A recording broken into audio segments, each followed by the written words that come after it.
Hello and welcome to Console Shock, episode 82, retro modern video game chat with Trev and Stu. How's it going, Stu?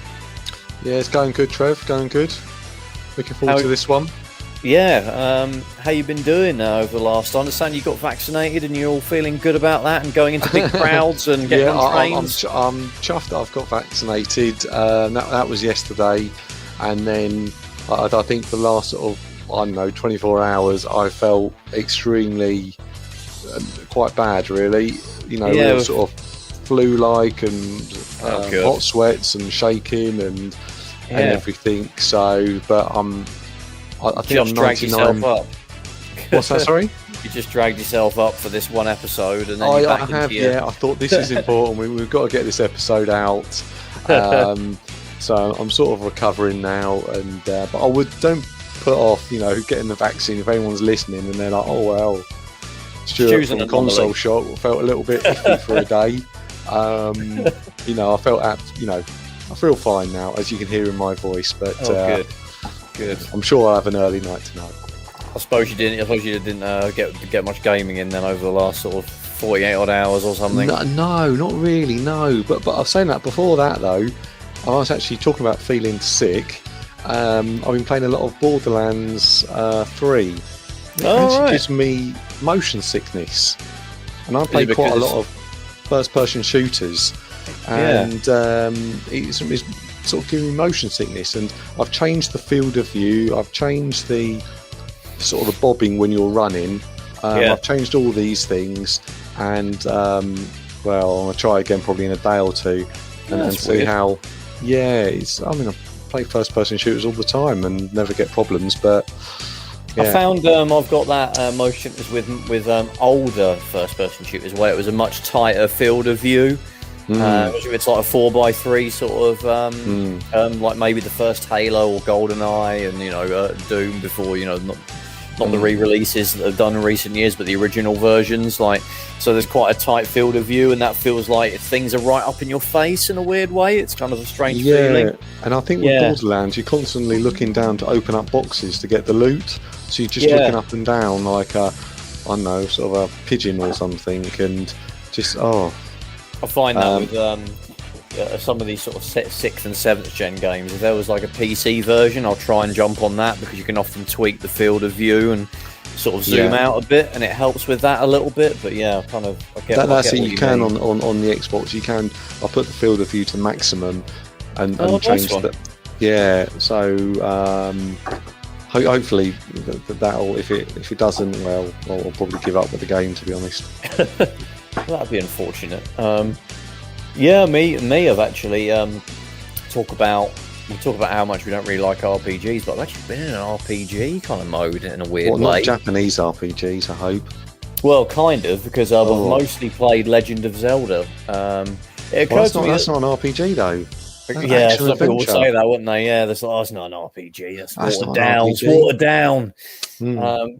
So if you've not got huge dialogue boxes that take 5 minutes to read, and you don't walk forward 3 inches and then you have a battle, then you walk another. That's what a real RPG is. But because it occurred to me that on the Wii U you can play every Legend of Zelda that pretty much ever came out, apart from some of the handheld ones. I think.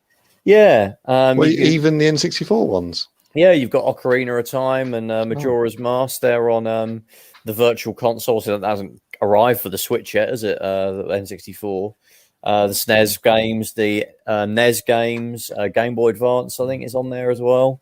So I was playing Wind Waker HD, one of those games that I keep dipping in and out of over the last since that HD remake came out, but I never sat down and thought, right, I'm going to bash through it.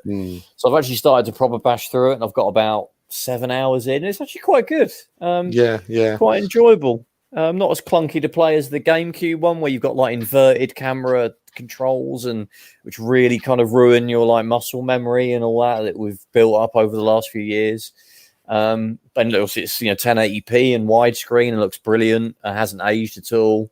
And I've been playing a lot of that lately. But in talking of people that like to play a lot of retro games, we like to do it a fair bit. but there's a lot of YouTube channels that are dedicated to that as well. And we like to try and get, some of those people onto our show and chat to them about this stuff. Well, it turns out today we have a YouTube channel on today's episode of Console Shock. And today we welcome on the Retro Shed, and that is Barry and Josh. So thanks for joining, guys. No problem. Good afternoon. So to get us started, I think we ask this normally with anyone that we have as a YouTube channel. You probably well have answered it before in any other appearances you've made elsewhere. But in terms of, just your YouTube channel, like how did you get started? What sort of inspired you? How did you get going? It's pretty much a friend's fault, I think. I can blame a friend of mine called John.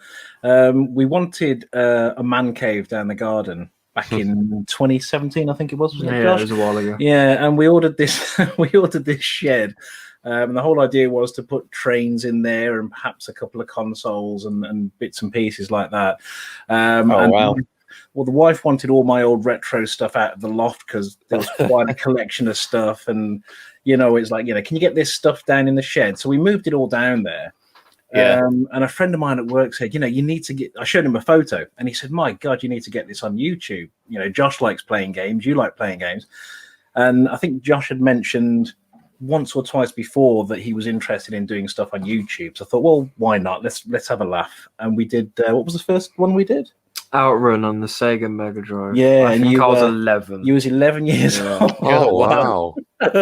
It's like a video record of Josh growing up. I was 12. Yeah, and I put him in front of Outrun on the Mega Drive, filmed it, threw it up on YouTube, and the response was quite good, wasn't it? Yeah, actually, it started to grow. It started to grow, and then within, I think, 3 months, the BBC rang and they wanted an interview with us on Midlands Today.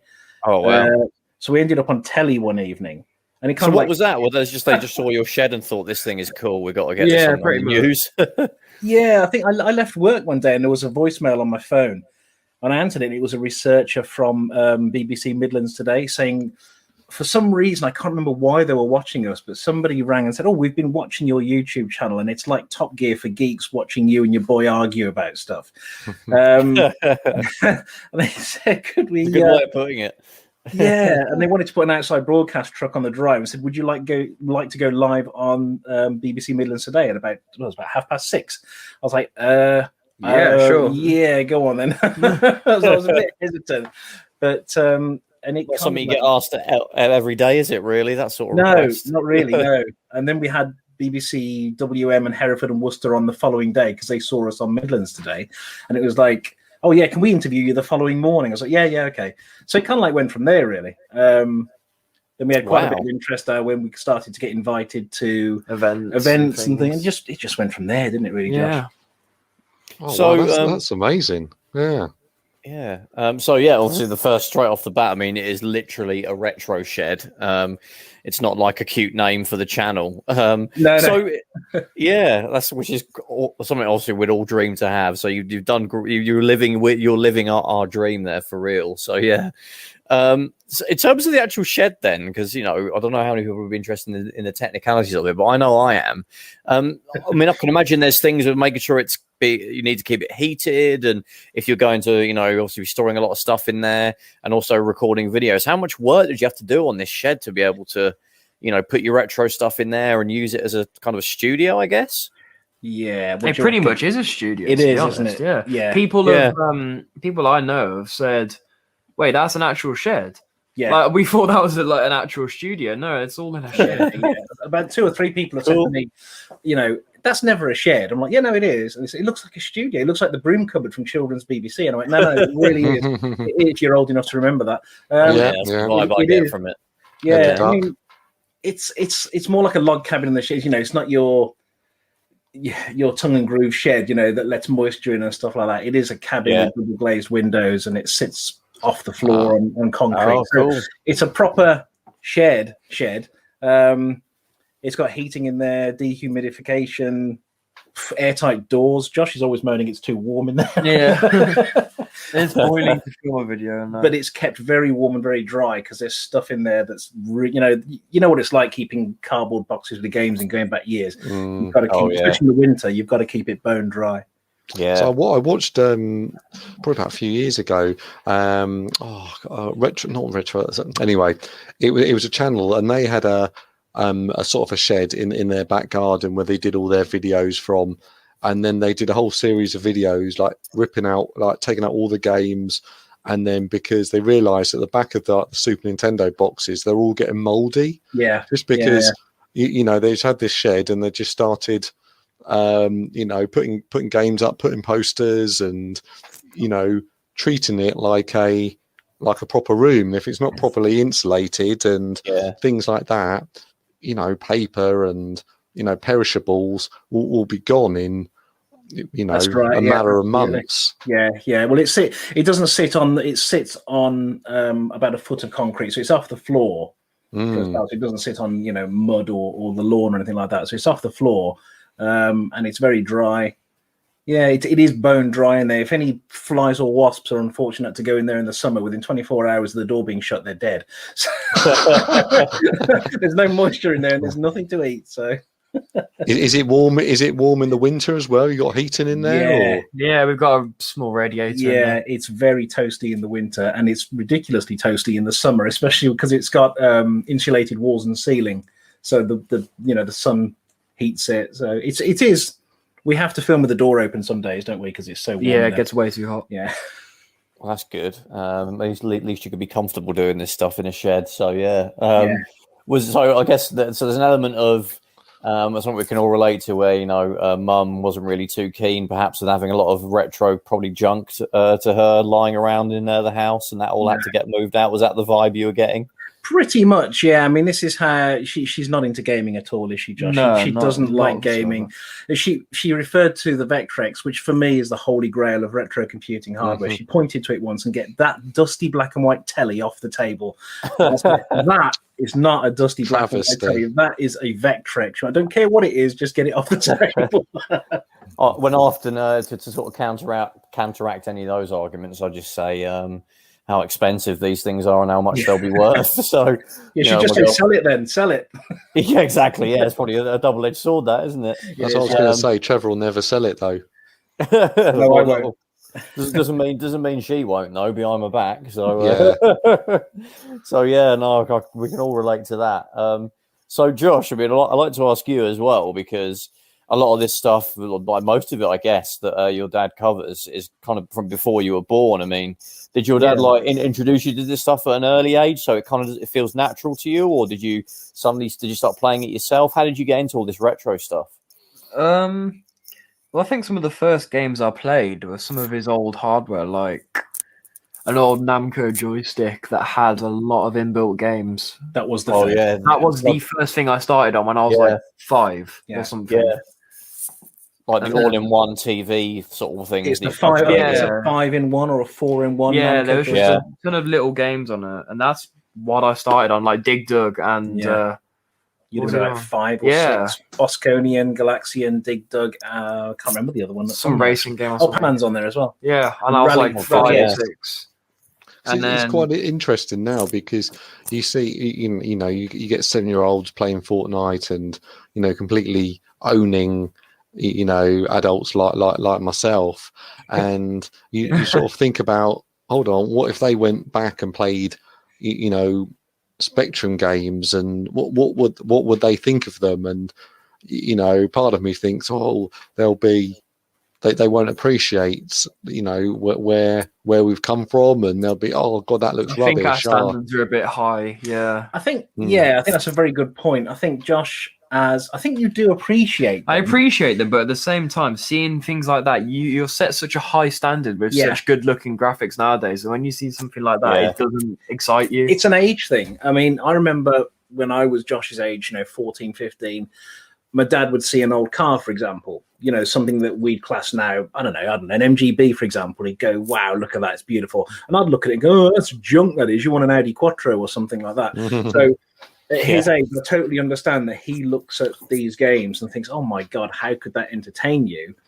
because I don't want to say it's a lack of appreciation, but it's a lack of understanding of where we've come from. So in 20 years' time, he'll look at Fortnite and go, "Oh my God!" You'll try and show his kids Fortnite in 20 years, and they'll go, "Really? You really played that?" So it's definitely a generational thing, isn't it? It'll literally be like Back to the Future Part 2. It'll be like, you have to use your hands. That's a baby's toy. It'll literally be that moment. Screen, there'll be no screens, although there'll all be haptic and VR, like, Ready Player One. But I think, it's definitely a generational thing, because I show him stuff on the Spectrum now, and he just grimaces and goes, "Really?" Yeah, but that's the Spectrum, isn't it? The Spectrum. Yeah. I mean, that's true. That the Spectrum, I always say, is a hard machine to sort of love. And I bought one a year or two ago, set it all up, and got a nice RGB cable for it, and it was tough to play some of those games. All the rules you think about. You think every game will feel like, playing Super Mario Brothers or something, and they don't. No, they don't. No, they're not as polished as those Japanese developed games from the 80s, are they? I always find, like, I'll play like a Spectrum game in an emulator. So I didn't grow up with a Spectrum. I mean, my home computer that I grew up with was the Amiga. But I do I love 8-bit games. I did grow up with 8-bit games near the tail end of the 8-bit era, like the NES and the Master System and the Commodore 64 was what I would have started with. I tend to find they just make me want to go and play Amiga games because they're just that bit newer, so they've got that bit of extra polish, and largely the same sort of genres are covered. But the artwork is obviously a lot nicer, and there's more colours, and it's just that kind of scratches that itch for me a bit better as it's sort of the Amiga side. I posted something the other day about, I think it was a video, I can't remember. It was a video, and I was on about the biggest generational shifts that impressed me. And I watched that. Yeah. And for me, it was definitely it's been twice in my life that I've really, really been impressed with the advancement of gaming, and that was going from 8-bit to ST and Amiga. When I first saw the Amiga and the ST, to say they blew me away is an understatement. I was absolutely shocked. It was such a leap in music, audio, graphics. And then the second time, I think, was going from the end of the Amiga era, around about 94, 95, and seeing what the PlayStation and the Saturn could do. 100%. Those to me were the two moments in gaming history that I think, wow, everything changed, overnight with those two generational shifts, I think. I think my biggest one is probably the 16-bit to Mega Drive SNES to PlayStation and Saturn and N64. Yeah. That's my personal biggest one. Just because there was games that because to an extent you could recreate a 16-bit game on an 8-bit system. You'd tone the colours down, maybe chop out some of the elements of the levels or something, but you could recreate it to some degree, but you couldn't recreate Ridge Racer on a Mega Drive. Maybe with an SVP chip you could do a super blocky low frame rate version, or you just end up doing a 2D remake of it. You literally could not make that game. There was a huge cutoff point, and when the PlayStation and the Saturn came out, it made the Mega Drive and the SNES instantly look ancient. I mean, I remember as soon as I got into that generation, the N64, I just didn't want to play any of my old games anymore. They felt so old in a matter of days, It's funny, isn't it? We were, the last video we did, actually, we were looking at, what's it called? Virtual Racing on the Switch, which we did over the weekend. And I was playing Virtual Switch on the Mega Drive. It was running on the Mega Drive with the SVP chip. And I was like, I can't believe they managed to squeeze Virtual Racing into the Mega Drive. And it works quite well. It's not a bad version at all, It's enjoyable for sure, It plays. But absolutely. It made you want to just put your Amiga in the closet and, put it back in its box and goodbye, old friend, for a few years. And suddenly we've got the PlayStation, which was literally the machine that made us realize we've got Ridge Racer in our living rooms. And although we were absolutely chuffed to bits to have such powerful hardware, on the flip side of that, I realized I'd stopped going to all the video arcades, and that spelled the death of the arcades, didn't it? Really, we all stopped going. Everything, the consoles, got more powerful, where it kind of diminished the need for us to go to arcades, and there used to be like the graphics would be led by what was in the arcade. and you know, they also do super expensive systems. They would use, wouldn't they, in those days that you couldn't recreate in a console? But then we got the Saturn and the PlayStation. That was kind of the first instance. Well, probably the Amiga to some extent before that, but it was the first time you could really do those games justice at home. And then, you know, here we are now with, well, you got, you know, I was in an arcade a year ago in Minehead in Somerset. And it's just, you know, I think they still had like Time Crisis 2. Not because they were like trying to show, you know, have retro arcade cabinets, but that's all that makes money for them now. Is Time Crisis 2 from 2001, I think, is it, or 2000? It's getting back really a bit, good fun. It is. So, Josh, another sort of question I have for you: is there like an old game that your dad completely raves about and says, you're going to enjoy this as well, that you've played and you're like, what is this nonsense? This is awful. I don't know why he likes this. There were several. Yeah. Yeah, there's been many videos that you've been excited to show me and do, and I'm just like, all right, we'll go on. We talk about it. It sounds cool. He pulls up the game. I'm like, oh my, what is this? This is not a game. Name one. I'm trying to think. There were so many. I'm trying to think of one off the top of my head. And the one you showed me, I just wasn't impressed at all. It's probably something on the spectrum, to be honest. Oh, it's got to be. Yeah. I was actually something that just didn't play well, or was just not too repetitive, just not fun to play. It's probably something like that, but I can't think of one off the top of my head. What did you think of Goldeneye? I showed you Goldeneye. Well, Goldeneye is what I started on, let's be honest. Goldeneye is what started my first-person shooter. Yeah. You know. Yeah, you've been trained well, haven't you, on Goldeneye? Yeah, and then I think from Goldeneye, I just made the massive jump to Destiny on the PS4. Halo, you liked Halo? I played Halo with you, but not like campaign. I just played that with you in our own spare time against each other. But then I made the massive jump straight to Destiny, didn't I? Yeah. That's quite a leap. That's It was. quite I don't know what I was doing in the meantime. But going back to GoldenEye now, and you know, everyone sort of raves about it being a great game, but you know, I challenge anyone to sort of pick it up, and they'll be like, "Oh, the controls, you do what? the controls were a bit. The controls are a little bit odd. There's a lot of jank now, isn't there? A hell of a lot of jank. You can't aim down the barrel. You said you've got to like hold. You have to hold it and then position. Yeah. And then the controller as well. Doing it on that controller was a nightmare. You hate that controller. I hate that. It's so weird. Like, why is there 3 handles? We have 2 hands. Yeah, we had like an episode recently, didn't we, Stu, where we talked about video game controllers, and we did a bit about the N64 controller. I really like it. I think it's a smashing controller. Yeah. I mean, the whole idea of the 3 handles is, you know, I get your point, you got 2 hands, but it's either use the one in the middle, or if you're doing 3D games, and the one on the left if you're, I guess, doing 2D games. That's the whole idea. But I mean, at that time, you know, who knew the way, you know, video game controllers were going to go, and you know, the stick is a lot different as well now. It's a weird little pointy up thing with a thin stem on it, and it's got very sensitive movement that is different now. But at the time, you know, I had mates that would come and play my N64, and they hated the controller then. It's not like it's a generational thing.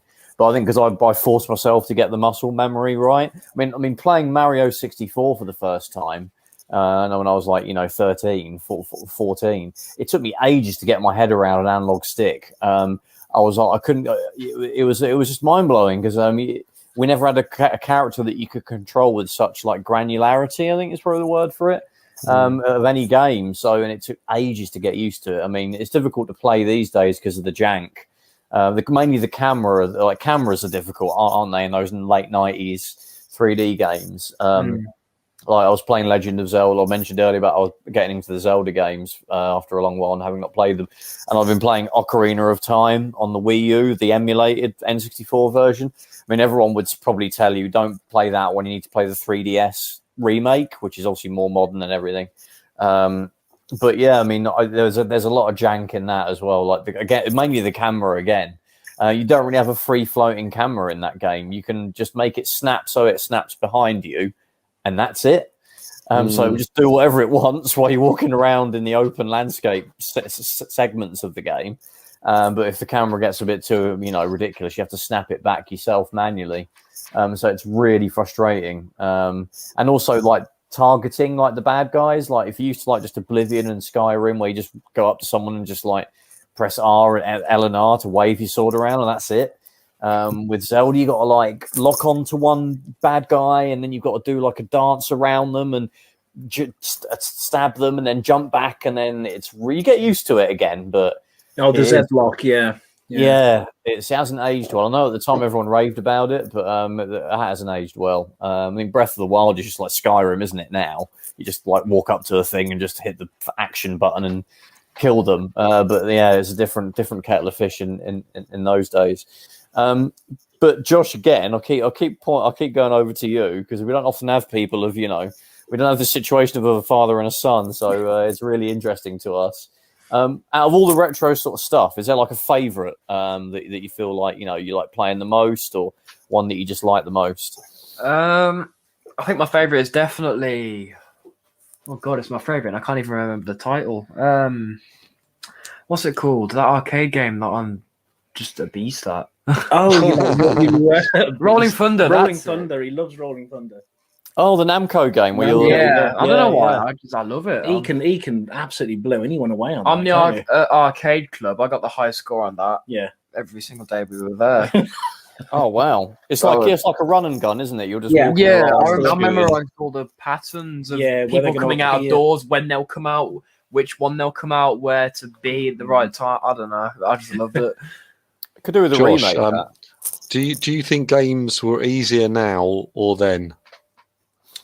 I think games were harder back then. Yeah, I think I agree. To a degree, because they also charged each go, didn't they? Arcade machines. Pretty much. On arcades, there's a charge each go. If you wanted to complete a game in the arcade, you'd have to put some coins into it. Yeah. But then nowadays, I think because of multiplayer, I think it's not exactly the game that's hard anymore. I think it's the other players that are hard now, because gaming is so competitive and difficult to play anymore that you often don't even play for fun anymore. You play for, trying to beat the other person. That's a very interesting point, in fact, because we've talked about that many times. Talk about retro games. I think the thing with retro games is they were unforgiving. You had 3 lives. That's it. You die, you die. I think with a modern game, you have health packs, energy packs, respawning points. So I think they were, I don't know whether they were harder or more difficult. They were just more unforgiving, weren't they? Yeah, but you bought the game, didn't you? You bought the entire game, so you were free to play it whenever you wanted. And if you die, that's not another quid back in the machine, to play again. Yeah. You empty your pockets just because you made a mistake. Yeah. And there was no checkpoints. I mean, the closest thing, I think you've covered it on your channel as well.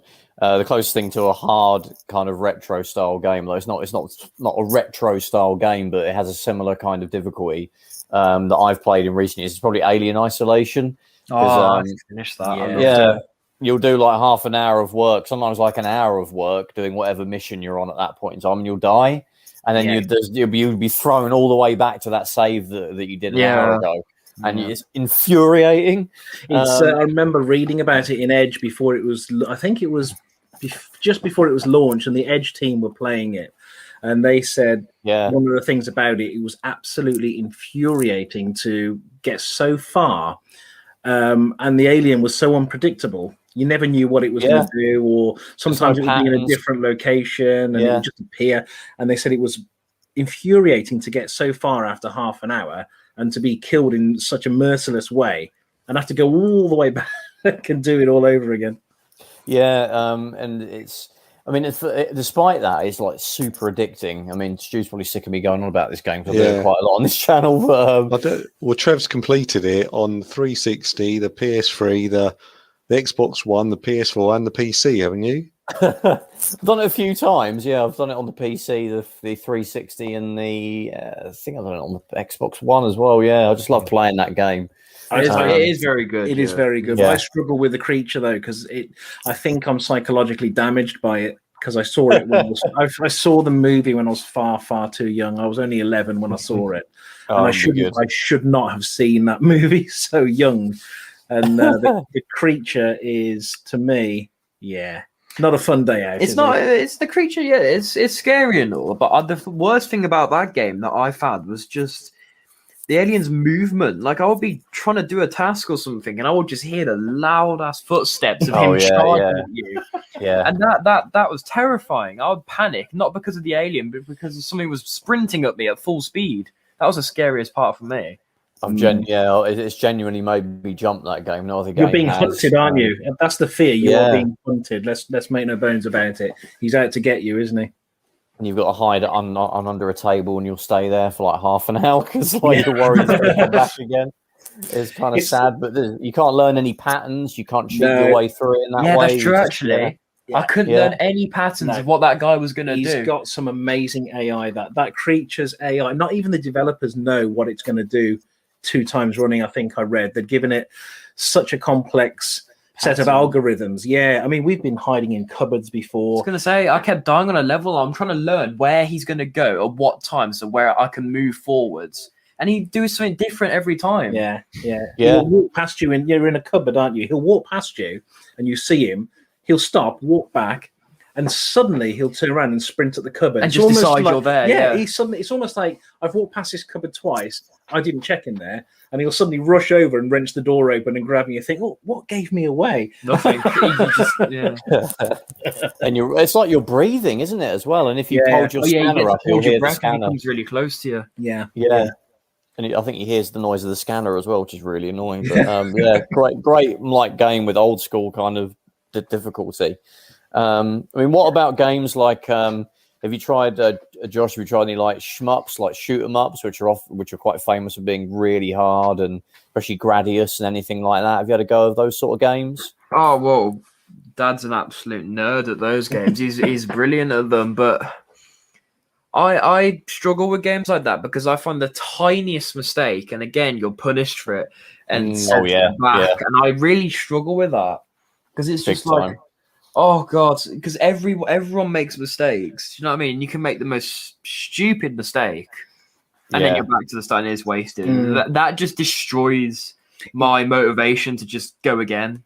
As a kid, it taught me to get better and better and better, especially with Gradius, because you can spend, I don't know, half a level building up all your weapons. So you're doing it, you're doing incredibly well, and suddenly you'll do something. And let's face it, you've only got yourself to blame if you die. Yeah, definitely. And then you think, oh my God, I've got no weapons, no options, no speed. I'm screwed. And you're knackered, you might as well just restart the game. You may as well restart that level or the game, You've just got a pea shooter that you get dialed back to, and it's infuriating. We've played Gradius 5 to Gradius V on the PlayStation 2, which is easily for me one of the greatest shooters of all time. It's great, you've got to buy Gradius 5. And me and Josh have played that before at events and down the shed, and we played together on that. And sometimes he'll save me, and sometimes I'll save him, but together it's a very rewarding game. But again, if you get killed, you get stripped of everything. But I think it gives you seconds to pick up your options, doesn't it, on Gradius V when you die? They float through the air for just a few seconds, so you can catch them.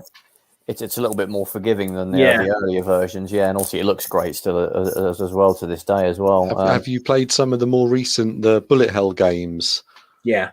I've always wanted to be good at them, but it's no. Yeah. What kind of games are they? Oh, the one I was playing on the Saturn, on the Dreamcast. It was a Japanese shoot 'em up, and the screen is just bullet hell. And I remember you saying, "Well, that's not very fair." Oh yes, the ones where you're a tiny little plane going up the screen, then you've got a massive plane the size of a skyscraper versus you. Yeah. And it's like, oh wow, that's great. Yeah, and I the thing is, I struggle to see what's going on. There's so much going on the screen, so much scenery, so many bullets, and I'm just like, oh my, where do I go? I think Radiant Silvergun's one, isn't it? And Ikaruga. Yes, that one. Yeah. Ikaruga, that was it. Ikaruga, that was the one I was playing, and having to flip between the white and the dark, and you forget to do it. It's very challenging. I mean, if you love shooters, obviously, I think again you've covered this on your channel, but the PC Engine is awesome for an awesome console for that. I mean, some old school shooters are kind of a bit easier as well to for if you just want to relax a bit instead of being completely angry, like Blazing Lasers is a favorite of mine. The box art is terrible. Ignore the box art. The game itself is really good. I love Blazing Lasers. Yeah, it's a great game. Yeah, that's one of my favorite PC Engine games. Great shooter. But all of those soldier games, the Soldier games as well. Yeah. Superstar Soldier and Soldier Blade. Lords of Thunder. That is fairly difficult, but a bit more forgiving because you just get downgraded one level when you get a hit on your weapons, so you don't just die and that's it. You lose like one little chunk of your upgrade, which you can get back pretty quick. And there's a shop where you can buy more upgrades as well. So Lords of Thunder is good. It's on the Mega CD as well. But yeah, PC Engine is a great system for that.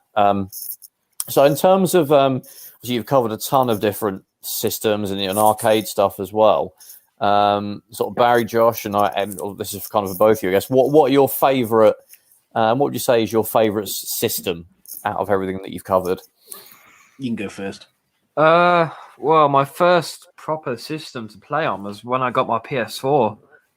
I don't know how many years, I think 5 years ago. I think I got that for Christmas, and obviously that was the thing I started properly gaming on because everything else had not been mine, and it's something I just quickly had to hop on. Do you know what I mean? That was the first console that I could have in my room and play like when I wanted, like my own thing. So I'd probably say that. But recently I got a PC last year, and I haven't touched the PS4 since. No, it's just sat right in front of it, gathering dust. Yeah, it has been. He's but turned into a PC gamer. It has definitely been my main thing that's stuck for 5 years now. I think the PS4 is the one that you'll look back at when you're in your 30s and 40s. That's definitely my favourite. With a tear in your eye and say, that was it. That was got the most memories on that thing. Yeah, it's a great. I think it will go down as being a great system. I mean, it sold like 118 million or 120 million units. Yeah. So it's second only to the PS2 in terms of PlayStations. I mean, it will still shift a few, I think, because you can't get a PS5 for love and the money at the moment. So they're overrated. I saw very overrated. The other day, I'd agree. They've actually sold more in the last month, more PS4s than PS5s. It's because they're just ridiculous money, and they are ridiculous. I've seen a video of this guy trying to get one, and he's on the website and he's spamming add to basket, and they're sold out just like that the second they come back into stock. I think it's a chip shortage that's causing it. For once, I don't think it's artificially, restricting the numbers to market like certain console makers did in the past. I think this is definitely a chip shortage because we're not just seeing it on consoles; we're seeing it on other bits of hardware as well. So there's definitely a problem with getting the chips for making the PS5. I think there's an element as well of if you already have perhaps you got the boost versions of those consoles like the Pro and or the Xbox One X, and I'm kind of I've got 4K versions of games already and things like that. So if I just had the base PS4, maybe I'll be a bit more I really want to get the 5, but most of the games that are coming out on the 5 at the moment are coming out on the PS4. They'll still. I was going to say that's another thing everyone's saying about these games. Yeah, I can play that on my PS4, and I've had that for the past 5 years. What's the point of spending 700 quid for something that looks a bit nicer? It's not really that worth it, to be honest. Yeah, and you could say, but it'll be 4K and all that stuff. I was like, well, a lot of these games will be 4K on the PS4 Pro. If you get a hold of one of them, you can walk into a shop and just buy one today. If you wanted, which you can't do. I think you can, if you want, you can buy the PS5 controller. I think it works on a PS4. So you can do that if you wanted. I can't say it appeals to me too much. When they get cheaper, and also it's just too big. The thing is, they're huge. They're taller than a PC. They're ridiculous. Basically, I've got a very finite sort of little unit that I have my consoles in, and it won't fit. So I need to wait for them to make a slim before I can think even. It looks too nice. I think it's ugly. I was going to say it doesn't look that nice to me. The two massive curved plates on either side. It just looks. It looks like a Netgear router gone wrong. Yeah, exactly. Yeah. Well, Stu, you actually did. You've jumped on the bandwagon. I've jumped on the next gen bandwagon, and I got myself a Series X, and I mean, I'm enjoying it. But it was what you were talking about earlier, Barry. When you got the PlayStation 1 came out, there was 20 release games, and every one. Now we look back at Destruction Derby and stuff, and it looked not the best, didn't play great. To be fair, but now it's like, well, the new consoles come out, and I think there's one or two exclusive games, and then the games, they look basically the same. A bump in frame rate, a bump in resolution, slightly better textures, and that's nice to have. But I think we've argued that over beers so many. Not with Josh. Josh doesn't drink beer; he's too young. But we've argued it over beers so many times with a lot of friends that are gamers. And you know what? I love the PS4. I'm currently playing F1 2020. I play Just Cause a lot. I play Ghost Recon Wildlands. I totally appreciate new technology. It's not that. I think the problem we've got now is they're releasing consoles that aren't really pushing the boundaries. I mean, like you say, all the PS5 is giving us is higher frame rates, more resolution. That doesn't a good game make. A good game, you can play a good game on almost any system. It's not for me anyway. I know some people that rave over 4K and the latest graphics card. For me, I'm not bothered. If the game is good, I'll play it on a Vectrex or I'll play it on an Amiga. I'm just not bothered about specs, really. It's just got to a point now with consoles, and the fact that the Xbox Series X, the whole idea is that if you get a game that says Xbox on it, it will play on an Xbox One, an Xbox Series X, and so on. And that sort of is taking away a little bit of the excitement. But then I sort of think to myself is, well, what could Microsoft have done, or the same for PlayStation, to release a console that's really sort of pushes boundaries, and it's we've almost got to sort of a level where the resolution will go up. Yeah, I think we are at a plateau now with what can be done. I think the next big thing, and we discussed this again, I think the next big thing is going to be VR. I mean, VR's already been. It's already a thing. More advanced VR, really advanced VR, haptics. Feeling things hit you. I was going to say there can't really be much more because there's only so many more powerful graphics cards they release until people say, okay, what's next? It's a bit like Apple and the iPhone. When the iPhone first came out, everybody's jaw hit the floor and went, my God, that's the next big thing. Yeah, we'd seen touchscreens on phones before, but when Jobs stood there and held up the iPhone, everyone just went, oh my God. But what have they done with it since? It's the same thing that they release every, I don't know how often they come out. Bigger and more powerful. It's just bigger, it's more powerful. Yeah. It's the screen, it's thinner, it's more slippery. More cameras. Yeah, 20 cameras on the back, and the glass is thinner, so you'll smash it as soon as it drops on the floor. But that's all they seem to be doing now. There's nothing exciting about smartphones anymore. If you line up 10 different brands of smartphones, they all look the same, don't they? They just look like black slabs of glass. There's nothing now. Yeah, I mean, they all look the same, all do the same, but then it's kind of like it works. Yeah, and and people always say, "Oh no, Android's better than iPhone. iPhone's better than Android." And they're just a phone. Yeah, it's just a personal experience. I used to love going into a phone shop and looking at so I pick up on a Motorola Razr. Do you remember that? One of the coolest looking phones. I missed the flip almost, but I used to go in and pick up the Razr, then I'd pick up a Nokia, and you could think, what looks cool, what really is different. Now I'll just have the next piece of black glass, please. It's just like with more cameras on the back. There's nothing really to get excited about, is there?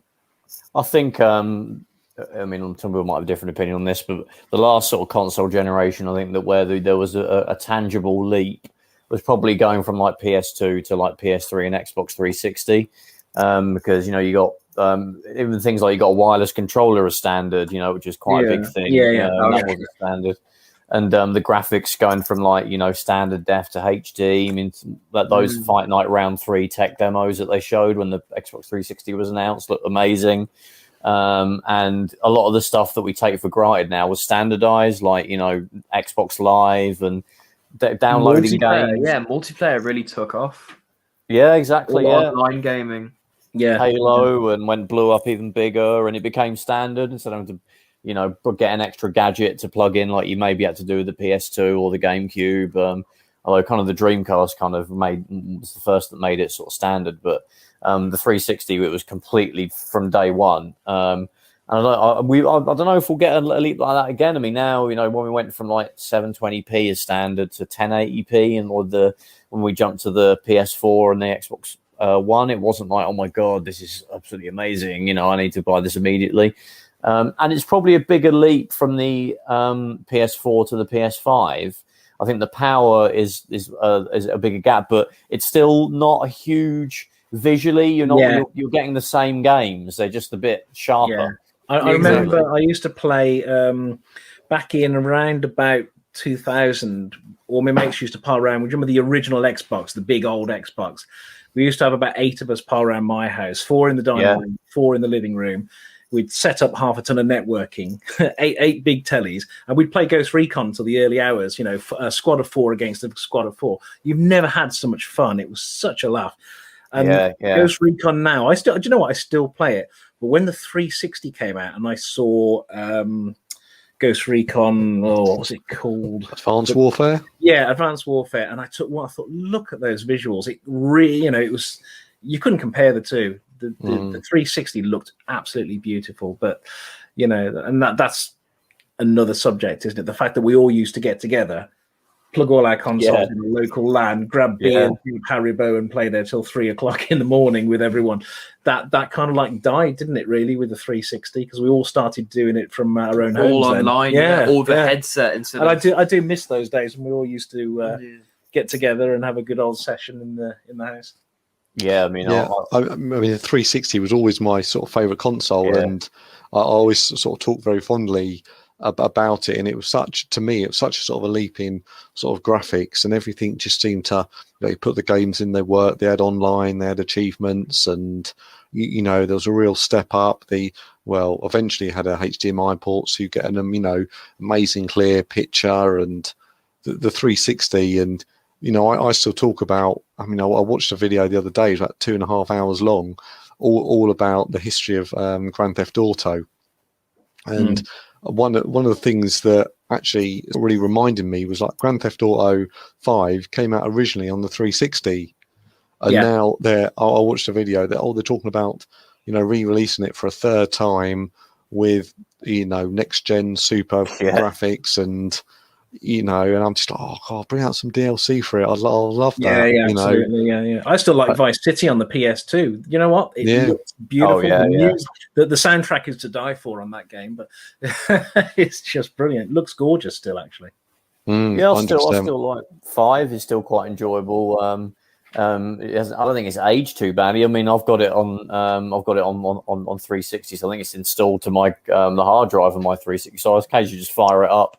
Just to sort of, like you do in Grand Theft Auto, you just muck around and just drive around for a bit with the non-stop pop FM station in the background. And it still looks really good. I mean, I still like going on top of like a big cliff top or something and just looking out at the draw distance. And I'm thinking about this game is like on a console from 2005 and it looks like this. It's like, sure, things are a bit blockier, the geometry of and the meshes of objects and the characters aren't quite as rounded as perhaps you would obviously get now. I guess I don't know if they're going to rebuild those assets for the PS5 version. Probably not. They'll probably just make the textures look nicer and stuff and maybe make it 60 frames a second. But I've been playing it on PC for the most part, so I'm used to it being 60 frames. So that's nothing new to me. But I think I'd rather have just made 6. Just make that's it. I'll be bar by on day one, Grand Theft Auto 6 and... It takes so long to make, though, don't they? These games now. I mean, we had 4 and 5 on the 360 and the PS3, and they were what 5-year gap between those two games. I think so. Yeah, 2008. I think. Yeah, 2008 to 2013. You could argue there was sort of less of a gap because you had The Lost and the Damned and The Ballad of Gay Tony in between. Sort of 2010-ish, I think they came out. So you only had to wait 3 more years and you got a completely brand new game, but we haven't had one since 2013 and we're pushing, 10 years now.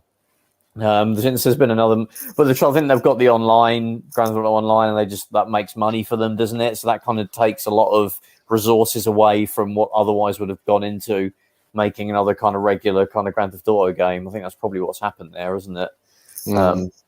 But, we got a taste of that sort of stuff in Red Dead Redemption 2 as to what they could potentially do. But, you never know. Hopefully we'll get it. Same with Elder Scrolls. We've got the Skyrim's come out again on Switch and it came out on PS4 and, they'll probably make a PS5 version of it. They haven't announced that, have they? They probably will. I think Skyrim's had Series X enhancements and stuff. But Barry, did we get around to your favourite console? Yes. I think it was the Amstrad 86. And what's it called? The 8600. Oh no, certainly nothing Amstrad. GX4000. That's it. No. Yeah, you can keep that. Thanks, guys. No, I think for me, my desert island machine would have to be the Amiga. Yeah, I think if you lined them all up and said, right, you can play this for the rest of your days and nothing else, what would it be? I'd say, give me an Amiga and give me a crate of discs, and I'm happy. To me, it was. I've got so many fond memories of playing that back in the 90s, and the first time I ever saw it, I think I walked into a shop in Birmingham on Corporation Street called Lasky's. Do you remember Lasky's, the electrical retailer? Gone now. No idea. Yeah, like Comet. I walked into Lasky's and there was a crowd of people stood around this screen, and I couldn't see what it was. The numbers of people were so deep, but when they'd walked off, I went over to see what it was, and there was this machine sat there called Amiga, and I'd never seen one because we had no internet or anything back then. I'd never seen one before. And there was a demo of a cat. It was a domestic cat walking, and the camera was doing a 360 round this cat as it was walking. I'd just come off a Spectrum, and I was just like, what? And the guy was like, I said, what is this? And the guy said, oh, yes, it's the new Commodore Amiga. I was like, I think that was it. I fell in love there and there. It was like 480 quid. And back in 1986, 87, that was a lot of money. Yeah. So that would have been the 500. Still is now, yeah. And my first wage packet, when I got my first job, my first wage packet was literally Commodore Amiga A500. And it just blew me away. It's such a fabulous, and today it still is fabulous machine. Have you still got the your original then, or have you had to buy a new one since? No, we've still got the original A500 that I bought back in the 90s, and we got 5 Amigas, I think, altogether, all slightly modified. All we do slightly different things. Some have got Gotex, some have got GoX. There's one left, I think, with the original floppy drive in. Have you tried to? Have you put any accelerators in yet, or have you or any other sort of enhancements apart from outside of your Gotex and everything? Yeah, we've got a 1200 that I was given about 2 years ago. A chap up the road, brother unfortunately died, and in his loft he found tons and tons and tons of computers. Oh wow! So he was literally going to take them to the skip. No word of lie. He was going to take all these machines to the skip. And a friend of his says, "Don't get in touch with Barry. He lives in Redditch, not far from you." And he said, do you want all this stuff? I'm just going to bin it. I said, I can't take that off you. I'll make a donation to British Heart Foundation, which is what the chap died of, and had all this gear off him. Some of it was dead, some of it worked, and amongst the pile was an Amiga 1200 with I can't remember the name of the accelerator board that's in it now. Blizzard. It's a Blizzard card in it. Yeah. So it's got a Blizzard accelerator as well now. Yeah. And this thing, I've now put a GoX drive in, and it is so quick, it's ridiculous. It's just, it's got a hard drive in anyway. So you literally just boot it in seconds, click any game, and away you go. So it's like the ultimate Amiga. Yeah, I think this is my top. I think it's my number one. I think the Amiga out of all the consoles and systems I've owned over the years, it still is. And I think anything will ever knock it off really, because I still play it fairly regularly. I've got a few Amigas myself as well. I think the 1200 these days is probably my go-to one, just because it's compatible with everything really, and I've got an accelerator inside it as well, so it runs 3D games really well. Yeah, I think the funny thing about the 1200 is I bought it literally months after it was released, and it was one of those purchases where I was totally in love with it for about a year, and then I saw Doom running on a PC. Which was a 486 DX2, and it was in Byte Superstore, I think, in Solihull. And I thought, killed the Amiga. Hang on a minute, the Amiga used to kill the PC about 2 or 3 years ago. You were lucky to get EGA, CGA out of a PC back then. And then all of a sudden, I saw Doom running on a 486, and I thought, the Amiga's had it. There's no way the Amiga can compete with that. And I've spoken to a few people about this, and Commodore literally just dropped the ball, didn't they? They had the goose that laid the golden egg. They didn't invest. They didn't push it forwards. And unfortunately, or fortunately, depending on how you look at it, PC technology caught up and just buried the Amiga, which I think is so sad. It should never. I mean, Commodore could have been the Apple. Yeah. You know, we could be using Commodore phones and, having, I don't know, the Amiga 10,000 or whatever. But, I think David Haney said there was a board that they were developing in the early 90s that basically had like crazy awesome 3D acceleration built into it. Like what was basically play PS1 level 3D graphics around 92, 93. And that was going to be the next Amiga. The Amiga led the way, didn't it, for many years in TV production as well. If you look at Babylon 5, Sequest, a lot of the stuff was done on Video Toaster and other packages, and it looked awesome. And unfortunately, they didn't invest, did they, back in the technology and push it forwards? And clueless, they were utterly clueless. How to deal with this. So last thing then, what is, as we know your Amiga is your favorite platform. So Barry, what would be your favorite Amiga game then, out of all of them? That's a really tough question because there's too many. I would struggle to answer that. If I think of the ones I spent most time with, for a quick fix, I do love Archer McLean's International Karate Plus. Right, that is a brilliant, 10-minute. As Josh said, it's not going to hold your interest for very long, but it's great for a quick blast. I do love almost every game that the Bitmap brothers pushed out. They were the absolute class act. Speedball's my favorite, I think. Anything with the Bitmap brothers on the box, you knew you were getting a quality product. So anything from, Xenon, Gods, Chaos Engine, like that. That's a really tricky question. I honestly don't know. There's just too many good games on the Amiga. I don't want to put words in your mouth, Barry, but Settlers was pretty good as well. Do you know? I don't think I've ever played that. I've got it. Oh, you're missing out. I think I've got it on the CD. I'm sure I've got that on the CD32, but I don't think I've ever loaded it up. It's always my favourite game on the Amiga, and I talk about it quite a lot on here. But I used to love the original one on the Amiga. Yeah, I think I played that more on the PC than the Amiga. Weirdly enough, I think it came on much bigger maps, and you had a high res mode on the PC. So to be honest, it was a slightly better experience. But no, there was just too many. I had so many discs. I mean, we'd spend weekends just copying discs, me and our friends. I know it's naughty, I know, but we all did it. We just sat there. You got to the point where you had so many discs, you wouldn't play half of them. So I've got games that I've probably never used. But in the early days of the Amiga, I think the original Xenon for me was a game shifter. Not Xenon 2, the first one, the original one from 1987.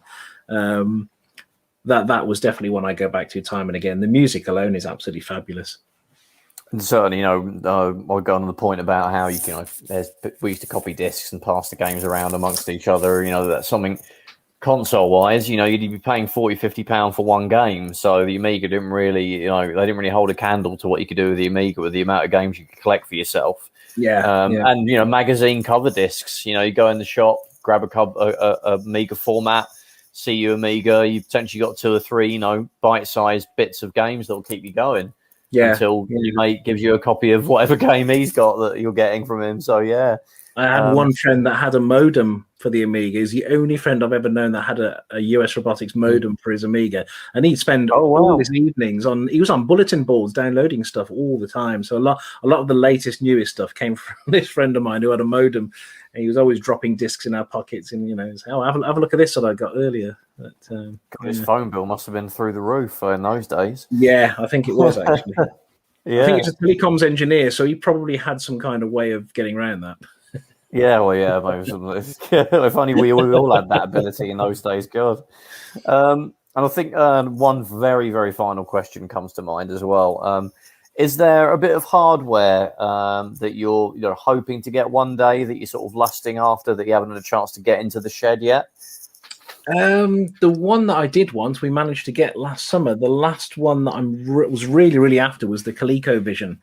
Cool. The ColecoVision was a console that I'd never ever played on. None of my friends had one. It was quite expensive actually back in the day, and they are quite silly money. But a chap not far from me had one for sale, which was in beautiful condition. So I've got hold of that with a multi-cart, and I've got to say it was worth it. The ColecoVision was an amazing console for its time. Yeah, I've been thinking about getting one myself, but when you see them on eBay, often they've got issues with like the power supply. I think it's very temperamental. So I've had to fix all those. We've got another shed next to the retro shed, which is a bit of a workshop, and we tend to pull stuff apart and fix in there. But I think if I really could have anything now, it would have to be a cockpit Star Wars arcade cabinet. I haven't got the room, and I haven't got the money. Yeah. But if I could say to anything, it would probably be the Star Wars arcade machine from 1983. It would have to be the sit-down version as well, because that was immense, absolutely immense when that first came out. There's the arcade one-up version of that, isn't there? I think that came out, or is coming out. Have you thought about grabbing that? I haven't really. No, I'm more of I like the original hardware. I love original hardware. Yeah. You're probably looking at not much change from $4 or $5 grand now. I would have thought probably more for the cockpit version. Yeah, I thought it was quite expensive. And they're a pain to look after as well, aren't they? Because the CRTs are getting old and they're components failing. Yeah, you've got quite a specialist vector monitor in there, so it would be it'd be a labour of love, I think, wouldn't it? Keeping one of those running. Yeah, it would be. Yeah, it'd be amazing if you did quite a conversation starter with anyone. I think you'd bring into to see it. Yeah, absolutely. Okay, right. So we've come to the end of the episode, but Barry, Josh, where can we find you guys on the internet, on social media? Where can we see you? Most of our content is on YouTube. If you just go over to YouTube and look for The Retro Shed, that's us. We do have a Twitter page as well. Shed_retro. Well done. And we have a couple of Facebook groups as well. But mostly we're on YouTube. Brilliant. We'll check out the Retro Shed on YouTube and all the other groups and everything on there. Got some amazing content, some great memories of past retro systems and computers. Really, really awesome stuff. Stu, where can you find us on the interwebs? Okay, firstly, we're on YouTube. If you search Console Shock, we're on any sort of podcast client. Again, if you search Console Shock, iTunes, Stitcher, Spotify. We're on Spotify. You can also see us on Twitter under Console Shock, and then we've got a Facebook page as well, and then the actual website consoleshock.net, which we don't really update, but it's worth having a look. Cool. So that was episode 82 of Console Shock. Thank you for listening, everybody, and we will catch you in the next one. Take care. Thank you. Thank you very much. See you guys. Good night.